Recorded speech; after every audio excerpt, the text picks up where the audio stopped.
new thing review of the week.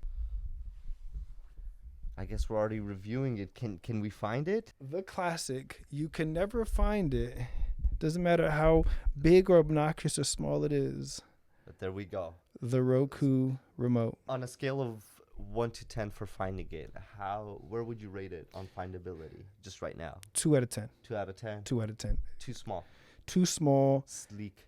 Too small. Like, I don't understand why everybody wouldn't just make their remotes like lime green or like red. Like why this color? It's like a little dark. I have to turn on a light to look for this shit. Like, come on, it just It blends does look with sleek. everything. I get it. So I do like the fact that it's black. And I think it looks fancy. But I do appreciate what you're saying, where it needs to be a brighter color when lost.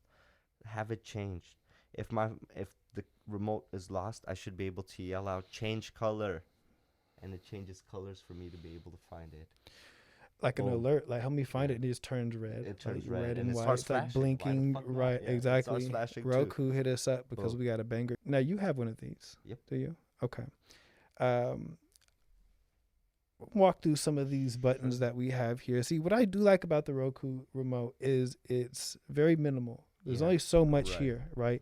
I feel like we got to a point with, I don't know, like your old TVs or whatever, we just have like fucking hella. It's like, what do I do? Hearing the Starfleet. Exactly.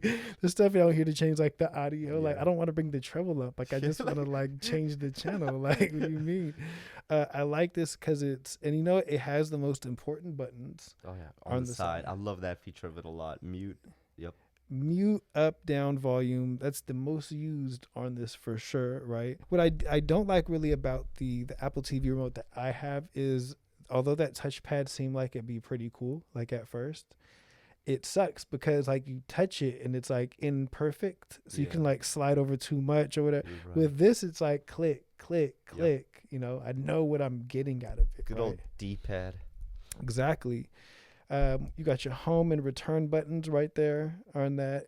Your power button.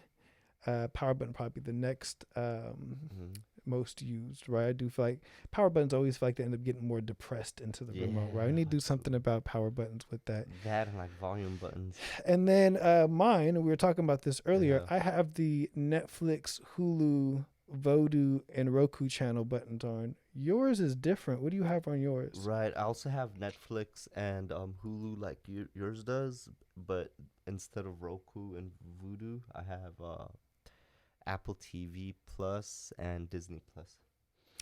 And I like that idea of having just the, it's like the why we're here.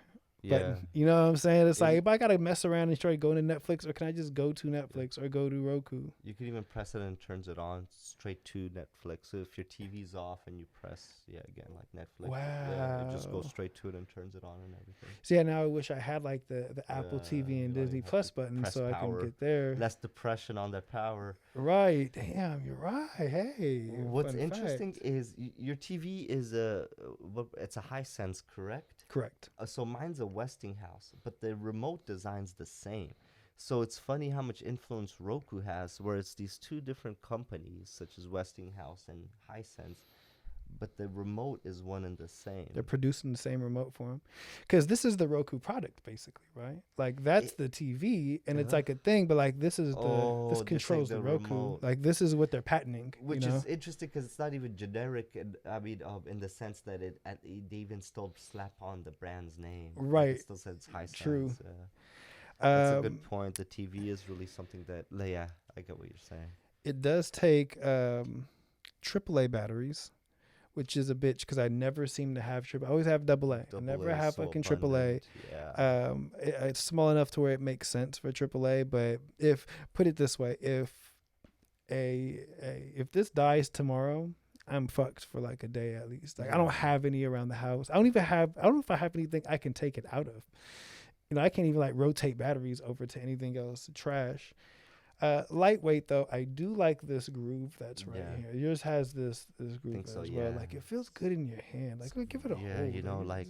Reduce carpal tunnel on the hand. Right, good ergonomics on that. Yeah, it's good, especially when you use it a lot. It's very good for the wrist.